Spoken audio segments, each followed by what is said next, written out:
Salut, c'est Mathieu de l'Atelier Passion du Bois. Alors aujourd'hui, ce que je vous propose, c'est de résoudre un problème. Ce problème, quel est-il? Cet MFT est génial pour de l'assemblage avec les trous faits à la CNC. On peut faire directement des coupes à 45 à 90 sans problème. Mais son problème, c'est quoi? C'est qu'elle n'est pas très stable. Donc Festool vend des espèces de rallonges diagonales pour mettre entre les pieds. Mais c'est pas suffisant. Et quand on travaille finalement avec des outils manuels comme des rabots ou autres, quand on va vouloir raboter une planche, le fait que tout bouge n'est pas très pratique. Donc ce que je vous propose aujourd'hui, c'est de remplacer ces pieds métalliques qui bougent par un châssis en bois complet, un petit peu comme j'ai fait pour ma perceuse colonne.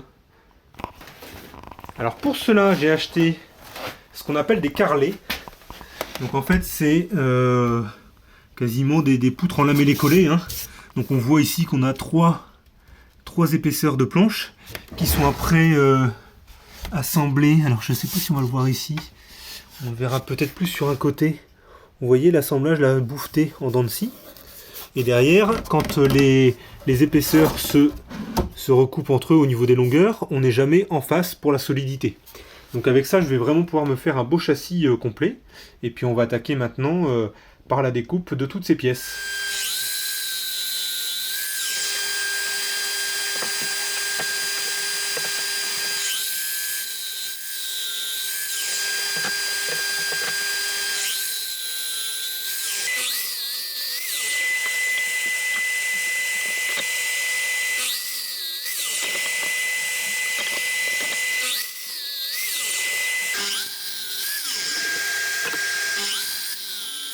Alors ça y est, j'ai tout coupé, donc j'ai 4 pieds de 80 cm, 4 traverses de 74 et 4 traverses de 106 cm.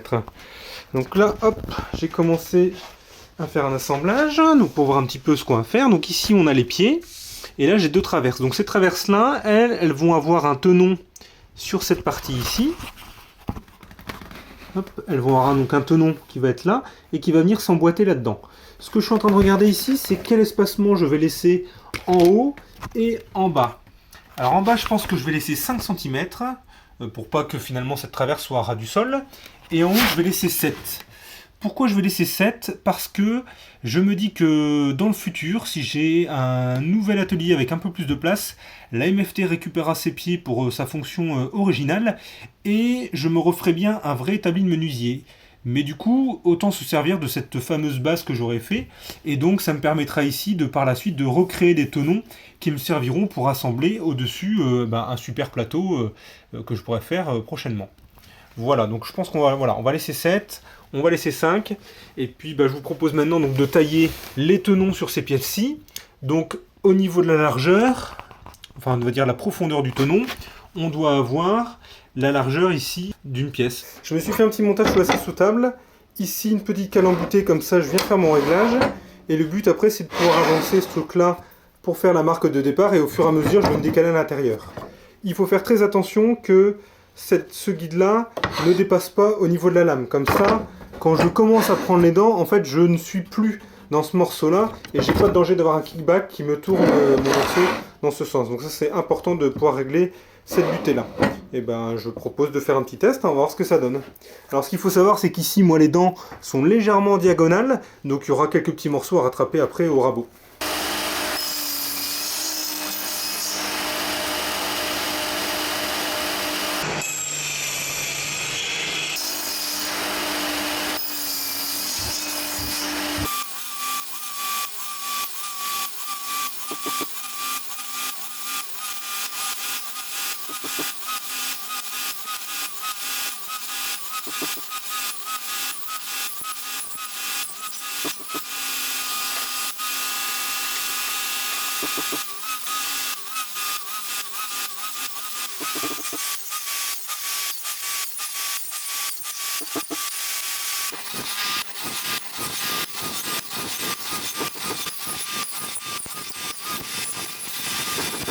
Et voilà, tous mes tenons là ont été faits à la scie, donc on voit encore toutes les marques de scie, et on va récupérer maintenant ça au rabot. Alors c'est un rabot spécifique puisque la lame va bien de part et d'autre du rabot. Donc du coup je vais pouvoir venir raboter à ras sans problème.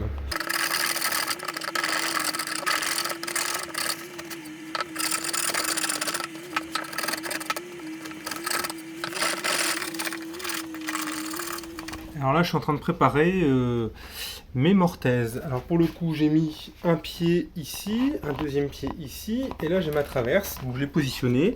J'ai fait un premier trait à 7 cm, j'ai fait mon deuxième par rapport au tenon qui est là ici. Et maintenant, je vais pouvoir venir tracer simplement la partie ici haute et la partie basse. Alors ça va être un petit peu plus compliqué, mais je le ferai par retournement après.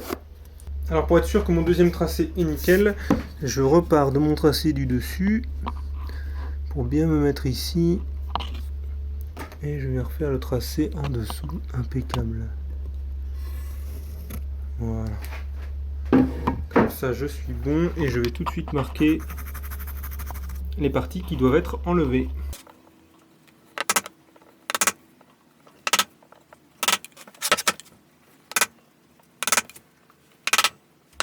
Pour réaliser la mortaise, je vais venir avec une mèche Forstner là de 20. Donc on voit que c'est un petit peu plus petit, mais c'est pas grave, hein. Le reste je l'écarrierai au ciseau à bois. Et du coup je vais faire plusieurs trous comme ça à la scie, à la perceuse colonne, pardon, et qui me permettrait ensuite de finir, hein, sachant que les trous seront traversants.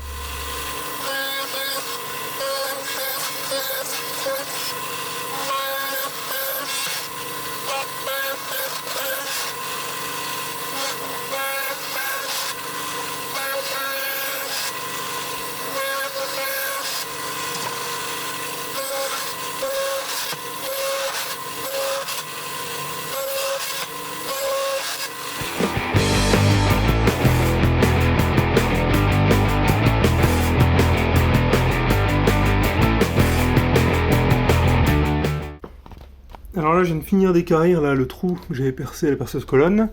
J'ai fait un petit coup de râpe ici à plat pour refaire ça nickel. Et au final, je suis plutôt pas mal. Donc je propose de faire un petit test. Donc le numéro 2, il est là. Le numéro 2, il est là. Je pense qu'on est pas mal, hein.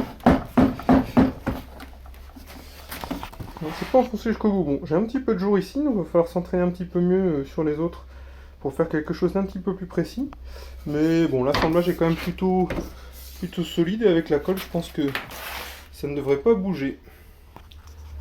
Alors, une petite astuce pour aider à ce que votre tenon rentre, c'est de lui faire un léger chanfrein sur les arêtes là. De toute façon, ce sera la partie qui sera cachée.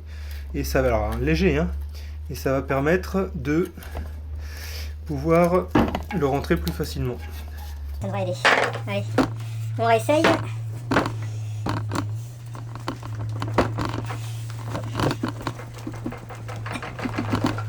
C'est un petit peu dur. J'arrive pas à la rentrer tout de suite. Donc ce que je vais faire cette fois-ci, c'est que la mortaise est bien droite, hein, donc je vais plutôt tailler un petit peu mon tenon.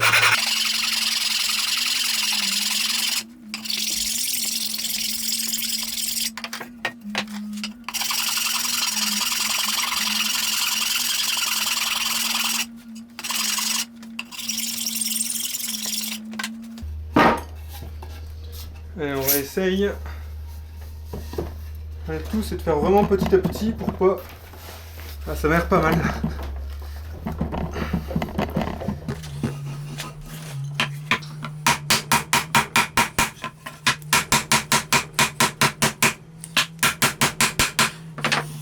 Bon, bah, il est bien rentré. J'ai encore un petit jeu tout autour, hein, dans mes mortaises. Je vois qu'à chaque fois, c'est difficile de pas trop s'éloigner là du bord. Vraiment que je fasse gaffe à ça, mais là, vu comme j'ai dû le rentrer, il n'y a pas de danger qu'il parte. Allez, c'est parti pour le collage de la première partie. Donc là, je mets bien de la colle sur mes tenons.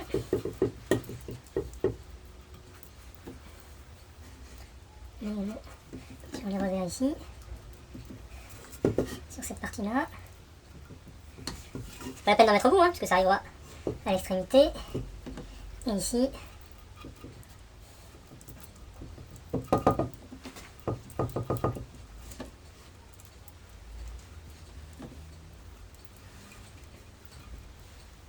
Alors, voilà le premier. Alors, ils sont numérotés, je ne peux pas me tromper. Le 1, ça va sur le 1. Ok. Allez, c'est parti pour la deuxième partie.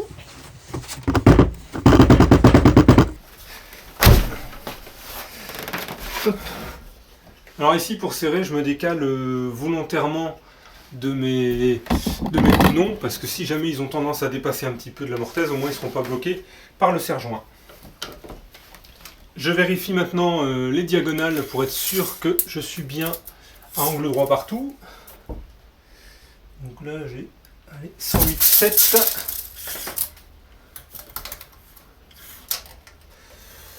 Et j'ai 108,6,5. Donc on est plutôt pas mal. Là on voit que sur mes premières coupes on n'est pas tout à fait terrible. Donc ce que je fais c'est que j'enduis de colle et puis après je rebalance au-dessus un peu de poussière pour venir boucher les trous.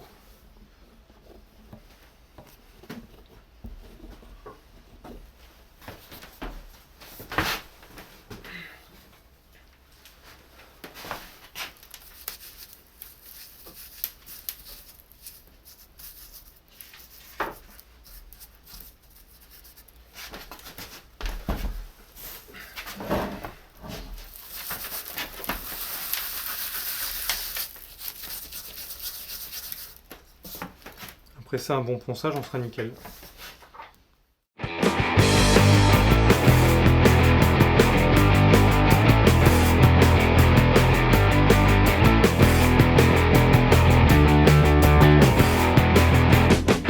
Alors voilà les deux premières parties du support maintenant collées. Et ben, je vais pouvoir démonter ça et puis on va pouvoir les tester sur la MFT parce que je pense qu'il y aura quelques petits ajustements à faire pour rentrer au niveau des pieds métalliques ici derrière. Et puis après on va attaquer les traverses dans l'autre sens.